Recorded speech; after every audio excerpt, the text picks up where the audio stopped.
Que vaut maintenant la masse d'uranium consommée par ce moteur? Eh bien, dans un premier temps, nous allons déterminer l'énergie électrique consommée par le moteur. Que vaut-elle cette énergie électrique? Eh bien, la puissance électrique fois le temps. Or, cette puissance électrique doit être exprimée en watts et le temps en secondes pour avoir des énergies en joules. La puissance électrique vaut 20 mégawatts fois 10 jours, c'est-à-dire 10 fois 24 heures fois 3600 secondes, parce que dans un jour, il y a 24 heures et dans une heure, il y a 3600 secondes. L'énergie électrique vaut par conséquent 1,73 10 puissance 13 joules. Le rendement n'est malheureusement pas dans tout moteur, le rendement n'est pas égal à 100%, il y a toujours des pertes. Une énergie fournie, c'est l'énergie nucléaire, une énergie utile, c'est l'énergie électrique. Par conséquent, l'énergie nucléaire est égale à l'énergie électrique divisée par le rendement, ce qui nous fait 4,94 fois 10 puissance 13 joules. Voilà pour l'énergie nucléaire. On peut maintenant calculer la masse d'uranium à fournir. En effet, l'énergie nucléaire totale fournie est égale à 4,94 puissance 13 joules. L'énergie nucléaire est égale à l'énergie libérée par un noyau fois le nombre de noyaux.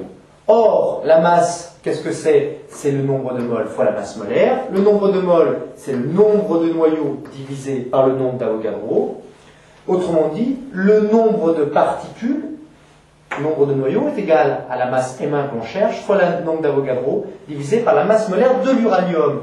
Nous reportons cette expression dans celle-ci, ce qui nous donne l'énergie nucléaire égale à la masse M1 que nous cherchons fois le nombre d'Avogadro divisé par la masse molaire d'uranium fois l'énergie libérée par un noyau. Autrement dit, la masse M1 que nous cherchons est égale à l'énergie nucléaire fournie divisée par l'énergie libérée par un noyau multipliée par la masse molaire de l'uranium divisé par le nombre d'Avogadro. Vérifions cette relation.